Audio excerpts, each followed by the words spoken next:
Welcome to page 33 of Anatomy Coloring Book. This is Dr. Stephen Harkins, and this lesson is on the bones of the and joints of the wrist and hand. There are 8 carpal bones that are in 2 separate rows. A proximal row and a distal row. Proximal meaning closer to the body, distal meaning away from the body. Those bones are the scaphoid in the proximal row. We'll start with the proximal row first. The scaphoid bone. Proximal row from lateral to medial. Now you have to picture the anatomical position. Standing like so, with the hands outward, the thumb, and then the 5, and then the 4 fingers. The thumb and the 4 fingers. So the thumb is the lateral side in the position, in the anatomical position.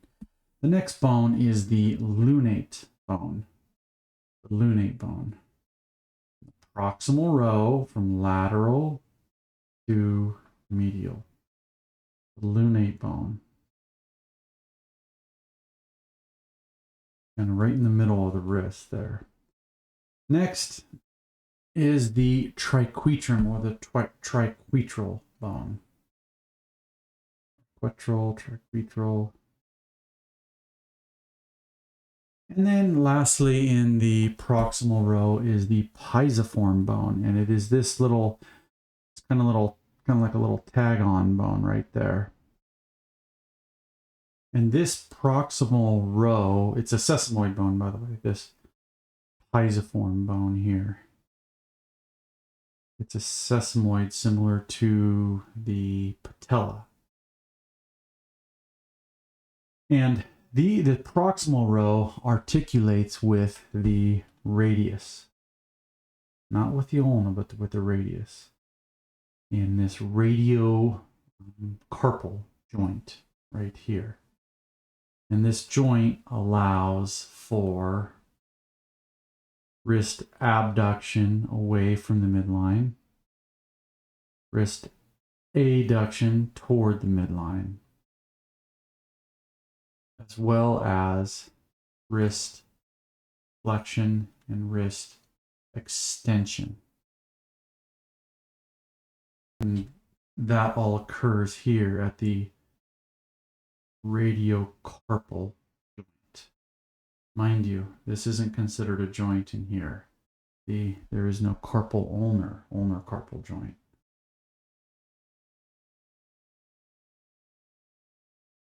Now let's look at the bones, the proximal row, articulating with the radius. Now from the anterior view, that was the dorsal or posterior view. And again, we'll go from lateral to medial. We have the scaphoid bone.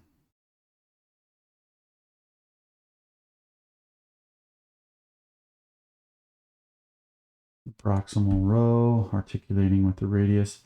The lunate bone.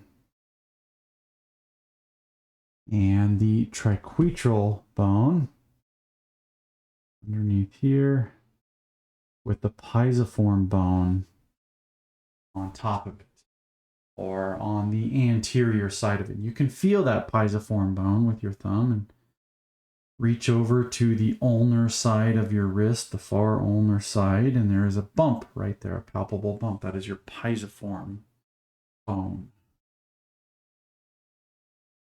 While the proximal row does not articulate with the ulna, there is a little disc in there, a little articular disc in between the ulna right here, in between the ulna and the carpals. You can see it right here as well. And it helps absorb the load placed on the ulna and the carpals when you fall on the hands. And it can result in injury if if a fall is too much. It could tear the disc and cause a dysfunctional joint. Not a dysfunctional, it'll be a dysfunctional radio-ulnar joint right here. The radio-ulnar joint. Now, the proximal row, again, from medial to lateral. The scaphoid, and this is a slice, a coronal slice, or frontal slice of the wrist, right down the middle of the wrist. Next, the lunate bone. And the triquetral bone.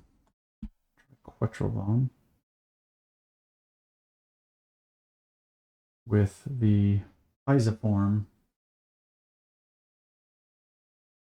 sort of sitting on top of it. Here. The distal row, again from lateral to medial, consists of the trapezium, here articulating with the thumb, the trapezoid,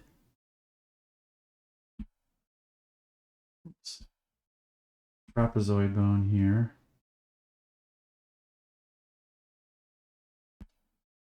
the capitate, let's see if I can find a color,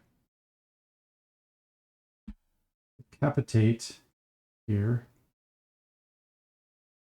and the hamate bone. Go with the hamate bone. This distal row articulates with the metacarpals and what's called the carpo-metacarpal joint, or joints, and here they are. The carpo-metacarpal joints. So these bones, these little bones, are called the carpal bones. And these longer bones here are called metacarpals. So you can see why it would be called the carpo-metacarpal joint. So you can see how we have the radiocarpal joint down here and the carpo-metacarpal joint. And then, of course, each joint, each bone interacts with the other, its neighbors, in what are called intercarpal joints. So let's now continue to review the distal row here, starting with the trapezium. The trapezium next to the thumb, the trapezium. Then in the trapezoid bone, wrapped here between the trapezium and the capitate. The capitate bone, well, let me keep my colors consistent. The trapezium, or the trapezoid, trapezoidal shaped. The capitate,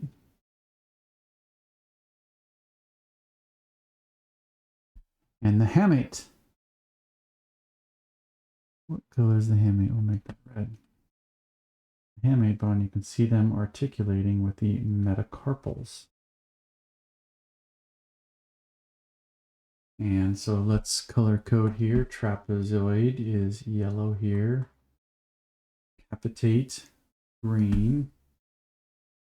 And the hamate, I made it in red again. I ran out of colors. So here we go. On the thumb side, the trapezium, the distal row of carpals.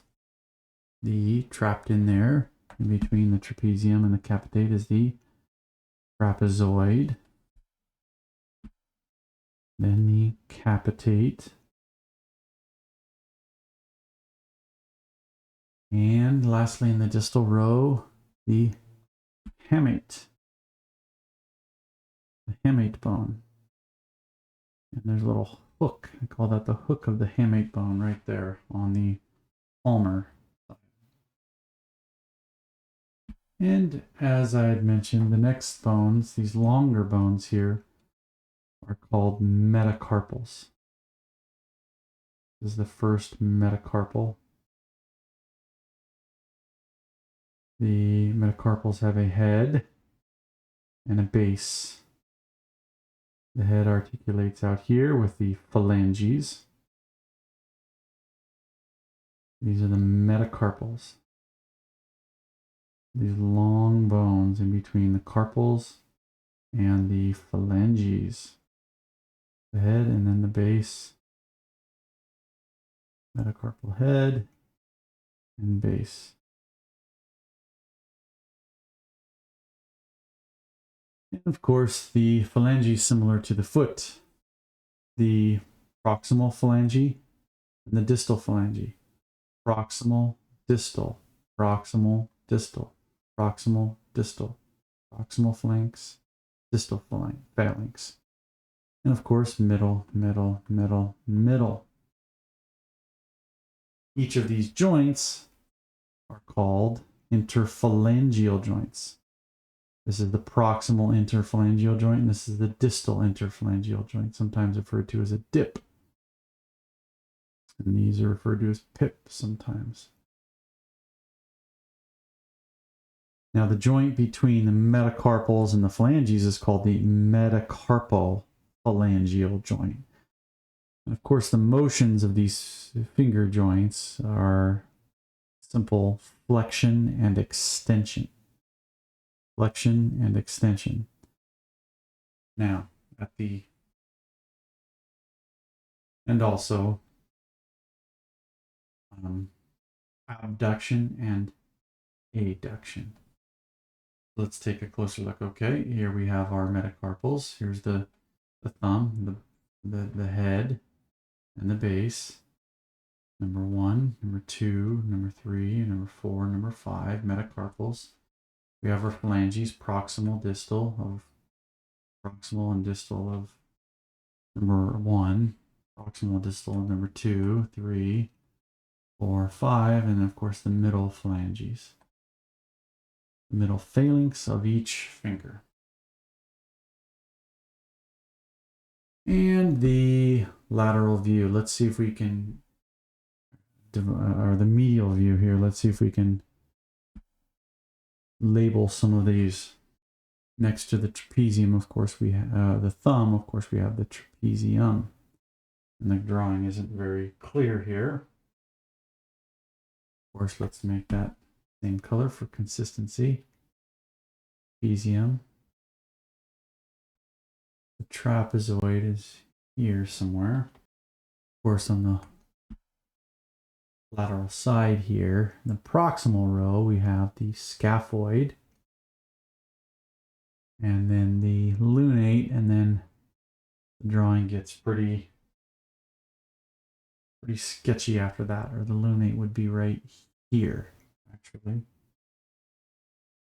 And it would be the capitate, actually, that would be the most prominent, large one right here. Anyway, the drawing gets a little difficult there. It's clearer in your book. And of course, the movements at the wrist are extension, flexion, finger flexion, that's wrist flexion, wrist extension, wrist flexion, finger flexion, finger extension, finger abduction, away, outward, away from the midline, finger adduction, in toward the midline, wrist adduction toward the midline, and wrist abduction away from the midline. You have to imagine now that you're in anatomical position here. So this would be abduction and this would be adduction of the wrist. Now the fingers are in reference to the middle finger. Abduction, adduction, inward and outward. But always picture anatomical position. So this is the medial side of the wrist and this is the lateral side of the, excuse me, this is the medial side of the wrist and this is the lateral side of the wrist.